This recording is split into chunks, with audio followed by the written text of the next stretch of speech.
বসলাম। অনেকক্ষণ পড়ার পরে আম্মু এক গ্লাস দুধ আর কিছু হালকা নাস্তা দিয়ে গেলে আমি ওইগুলো খেয়ে আবার পড়তে বসলাম। পড়তে পড়তে 11টা বেজে গেছে। আম্মু আমাকে পড়ার টেবিলে থেকে তুলে নিয়ে খাবার টেবিলে বসালে খাবার খেতে আমি হাত ধুয়ে খেতে বসলাম। আম্মু আমাকে বেড়ে দিলে আমি খেয়ে আবারও পড়ার টেবিলে গেলাম। পড়তে পড়তে পড়ার টেবিলে ঘুমিয়ে গেলাম। সকালবেলা ঘুম থেকে উঠে ফ্রেশ হয়ে হালকা নাস্তা করে বের হলাম বাস স্টেশনে। কিন্তু আজকে আর বাস আসছে না। কি করা যায়? দেখলাম একটা গাড়ি আসছে। আমি সিগন্যাল দিলাম। গাড়িটা থামালে আমি বললাম যে আমাকে একটু লিফট দেওয়া যায়? কোনো বাস পাওয়া যাচ্ছে না। আমার পরীক্ষা ভার্সিটিতে। আর তখন ড্রাইভার, আসলে ভাই, আমি তো ড্রাইভার।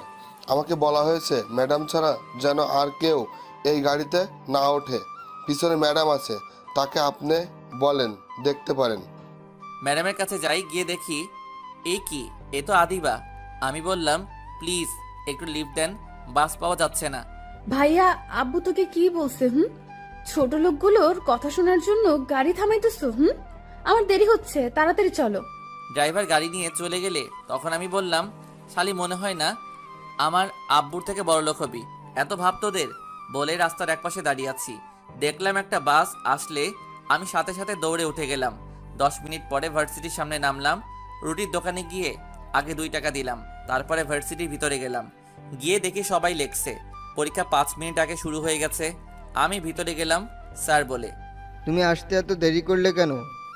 আদিবার দিকে একটু আর চোখে তাকালাম আর বললাম বাস সময় মতো পাই নাই। ও, কাল থেকে একটু আগে বের হবা, তাহলে বাস পাবে। আমি বললাম জি স্যার বলে লিখতে থাকলাম। শুধু ফারুক স্যার আমার সাথে সুন্দর করে কথা বলে। আর বাকি সব স্যারের একটা চিন্তা করে আমি কি করে এই ভার্সিটিতে ভর্তি হলাম।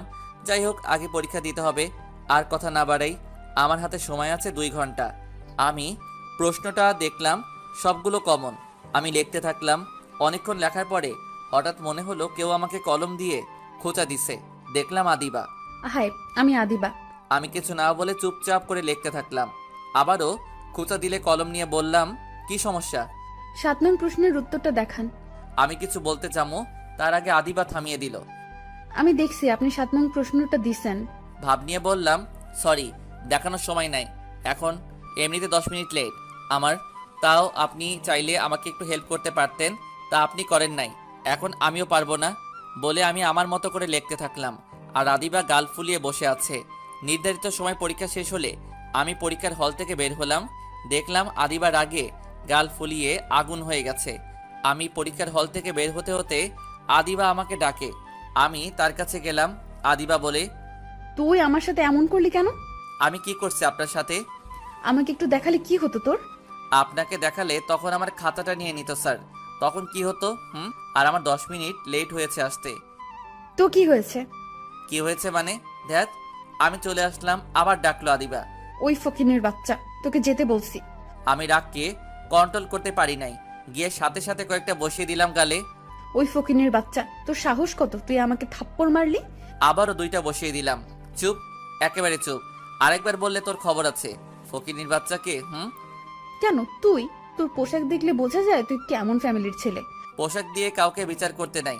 কার মধ্যে কি আছে কেউ বলতে পারে না। তুই আমাকে মারার সাহস কোথায় পেলি? এখনই আমি প্রিন্সিপাল স্যারের কাছে বিচার দেব তোর নামে।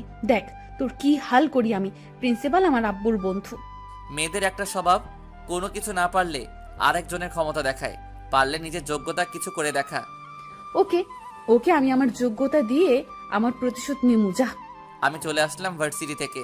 আজকে ছোট বোনের জন্য চকলেট দিতে হবে, তাই আজকে আর বাসে না গিয়ে হেঁটে হেঁটে বাসায় আসলাম। ছোট বোনের চকলেট নিয়ে আমি বাসায় এসে কলিং বেল দিতেই ছোট বোন এসে দরজাটা খুলে দিলে আমি মারিয়ার হাতে একটি চকলেট দিয়ে আমার রুমে গেলাম। গিয়ে ফ্রেশ হয়ে নিচে আসলাম। আম্মু আমার জন্য খাবার বেড়ে রাখছে। আমরা একসাথে খাবার খেলাম। বাট মারিয়া মন খারাপ। আমি বললাম, কি রে, তোর মন খারাপ কেন? ভাইয়া, কাল থেকে তুই আমাকে সাথে করে নিয়ে আসবি স্কুল থেকে। আচ্ছা, তা না হয় করবো, কিন্তু সমস্যাটা কি সেটা বলবি তো? ভাইয়া, স্কুলের সামনে কিছু পকেটের ছেলে আছে, আমাকে বাজে বাজে কথা বলে। আমার রাগটা আরো বেড়ে গেলে, আচ্ছা তুই আমাকে একটু দেখিয়ে দিস তো কারা এই ছেলে পেলে। এখন গিয়ে ঘুমা যা। আমি রুমে চলে আসলাম। রাগে মাথা গরম হয়ে আছে। আমি মারিয়া স্কুলে এক ফ্রেন্ডের ভাইকে কল দিলাম। দিয়ে বললাম যে তার ছোট ভাই তামিমকে যেন ফোনটা দেয়। সে তার ভাইকে ফোনটা দেয়। আমি জানতে চাইছি ছেলেগুলো কে। তারপরে সে বলে, আমি সাথে সাথে পিস্তল নিয়ে বের হলাম বাসা থেকে।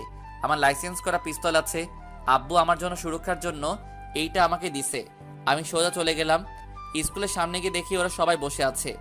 দেখে সাথে সাথে 2-3টা বুলেট ছাড়লাম। সবগুলো ভয় চুপ করে দাঁড়িয়ে গেলে